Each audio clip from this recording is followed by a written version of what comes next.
आप इतने लोग बैठे हैं, मेरा एक निवेदन आप सब स्वीकार करना, बाकी निर्णय आप करना, लेकिन मैं निवेदन करना मेरा अधिकार है, मैं करूंगा।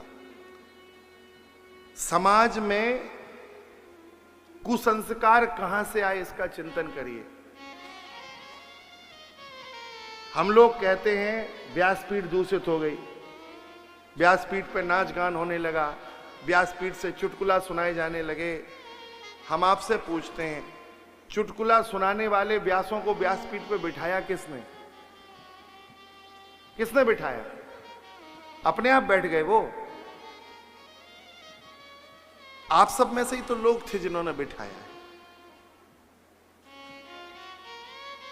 आप सब श्रीमद् भागवत कथा, राम कथा, भक्तमाल आदि कथा के सुनने वाले हैं। कथा सुरक्षित हो इसकी जिम्मेवारी आप सबकी भी है। पहले आपके बड़े बुजुर्ग, आपके वृद्धजन, पितृजन स्वयं ज्ञानवान होते थे तो ब्राह्मण को भी पढ़ना पड़ता था, ब्राह्मण को योग्य होना पड़ता था, क्योंकि यजमान योग्य है तो ब्राह्मण को उससे योग्य होना पड़ेगा।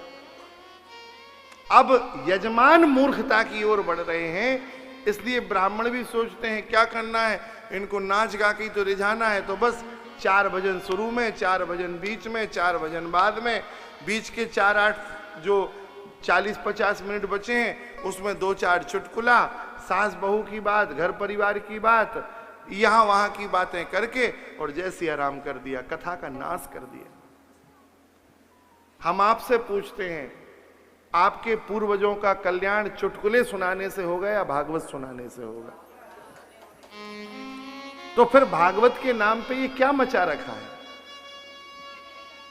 नाम तो होता है श्रीमद् भागवत कथा करा रहे हैं, लेकिन कराते क्या हैं हम लोग? इसकी जिम्मेवारी कौन लेगा? इसका कर्तव्य, इसका पालन कौन करेगा? हम आपसे हाथ जोड़ के विनय कर रहे हैं। 7 दिन की कथा हमने आपको सुनाई है। यदि आप दक्षिणा देना चाहते हैं तो हृदय से यही दक्षिणा दीजिए।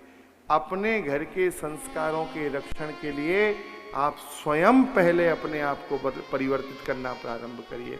आप स्वयं शास्त्र पढ़िए। मेरी दक्षिणा है, इस कथा को सुनने के बाद हर घर में भागवत का पाठ होना चाहिए।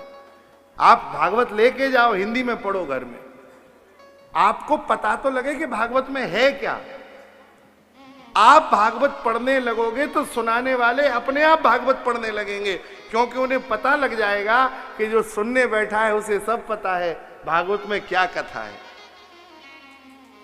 हमने भागवत पढ़ी नहीं है। दुर्भाग्य है, दुर्भाग्य, लोगों को यह नहीं पता है कि श्रीमद् भगवद गीता क्या है और श्रीमद् भागवत क्या है।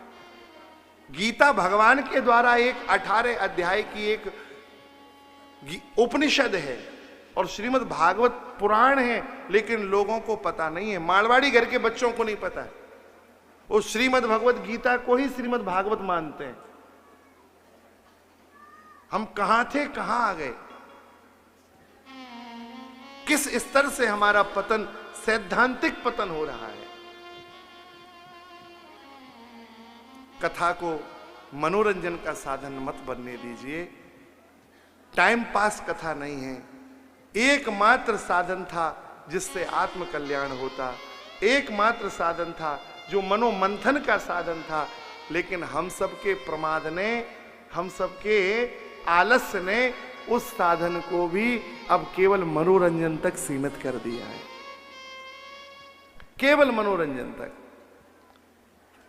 मूल कथा सुनने से लाभ होता है, मूल कथा सुनने से भगवत भाव का उदय होता है। तो वक्ता का चयन करें तो ऐसे वक्ता का चयन करें जो कम से कम मूल कथा कहे, ग्रंथ से जुड़े, जो शास्त्र से जोड़े, जो भगवान से जोड़े, ऐसे वक्ता का चयन करें। ये जिम्मेदारी आपको निभानी पड़ेगी।